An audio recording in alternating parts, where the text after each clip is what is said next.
Welcome back to 5D Tea with me. I wanted to take this time, since it's July and we've just recently experienced the 4th of July celebrations and Independence Day and a remembrance of what all of that means, and to take this time energetically, spiritually, and so on to talk about the concept of balancing between codependence and hyper-independence, which are both trauma responses, and finding that balance between the two, which is what we traditionally call interdependence. And part of the reason why I want to go over this is because I feel like I talk a lot about giving you all the roadmap to your own stress recovery, because when I was going through everything that I was going through, I did not have a roadmap. I was feeling around myself, trying to figure things out as if the blind were leading the blind. So a lot of times a trauma response, especially depending upon the kind of trauma or the kind of chronic stress that we've been under, will result in a heavy dependence or codependency on a relationship. And that relationship is what drives kind of our every move and the way we move in the world. And we become highly dependent upon being the caregiver and being of service to people all the time without receiving in return, and always being in a position of giving rather than receiving, and people pleasing, and all of the things that come with all of that. And I didn't even realize until I was sitting in therapy one day and my therapist just says, okay, so you're codependent. And I was just kind of like, what? I did not have the capacity to pull all the dots together in that moment. And at that time I was much younger than I am now, but I started to come into a level of acceptance of, yes, this is in fact a pattern in my life. And what ended up happening is, and I've done this a couple times over the course of my life, but now I'm more mindful and more sitting in my self-awareness in order to be aware of when I'm doing this, which is why I'm bringing all of this up. What I did is I ended up swinging from codependency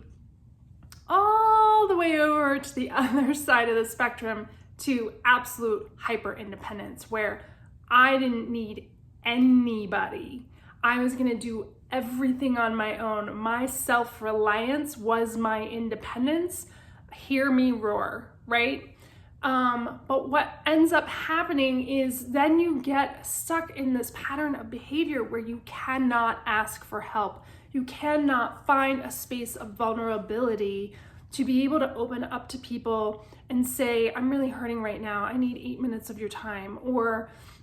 even something as simple as, I just need help moving something in my house, or can you drive me to the mechanic today so I can drop off my car? I mean, the simplest little things become very, very difficult because you're just stuck in this mode of, I can't be that anymore, so I'm going to be this.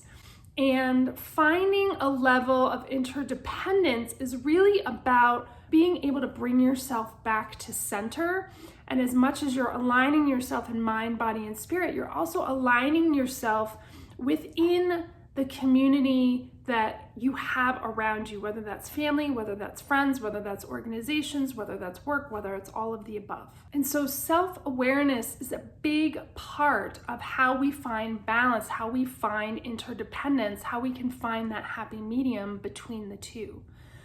Also, practicing our mindfulness, practicing our meditation, being able to be in a space where we're bringing the subconscious to the conscious on a regular basis so that we can begin to identify our behavioral patterns, our emotional patterns, all of the things that are going on that we may not be aware of as we move through the world on a regular basis, and bringing those to light so we have the ability to work with them and to mold ourselves into a better version of ourselves. And part of what comes with all of this, and we did a whole segment on this in June, so I encourage you, if you did not have an opportunity to see the 5DT with me about boundaries, go ahead, revisit that segment. And when we establish those healthy boundaries, it's all about being able to be open and honest in our communication,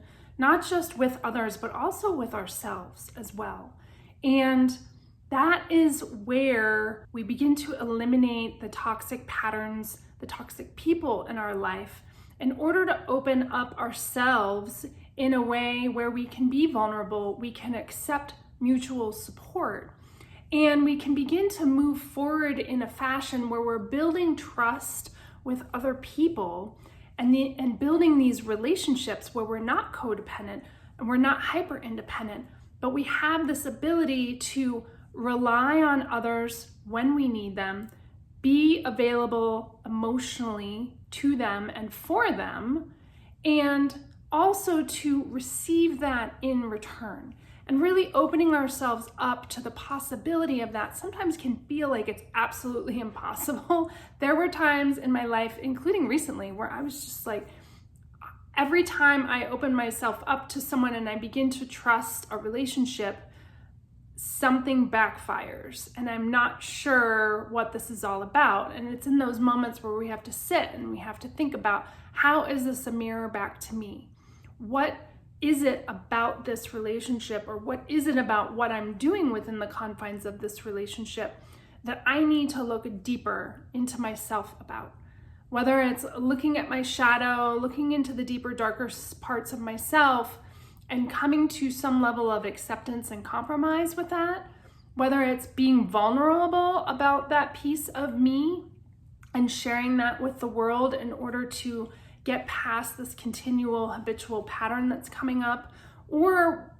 also just being able to sit in gratitude for the fact that instead of these relationships taking years and years and years for me to figure out this isn't working, that it's actually only taking a short amount of time, and that it's okay to actually be in a position of those relationships breaking down or failing, because I've at least recognized it early on and have been able to protect myself in a way that's healthy and more supportive of myself, rather than kind of going down deep into an emotional spiral or some kind of rabbit hole that you then have to climb back out of. So as you gain perspective on these types of things, you're able to foster a resiliency in yourself that doesn't rely on having to be hyper independent or even codependent, right? We can find that happy medium between the two. And so I encourage you to accept this piece of advice, of life lessons learned, and of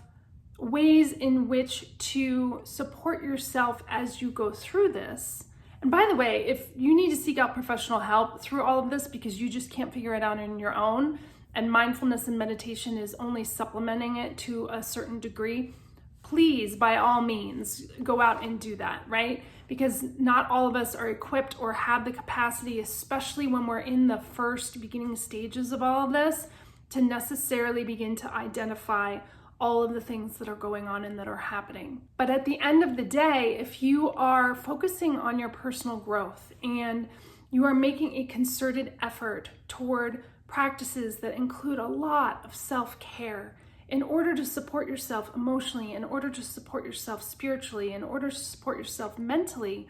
then you're going to get to a place where you're going to be able to naturally find that nice, happy medium between the codependent or relying on a person or multiple people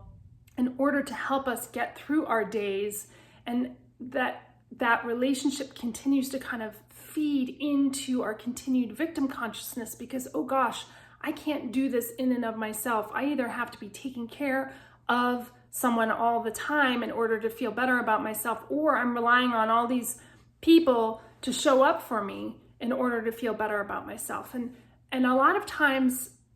we think we're doing that in order to build trust, but in actuality, we're not building trust with ourselves. And I think that was probably my biggest misconception when I was on this journey, is that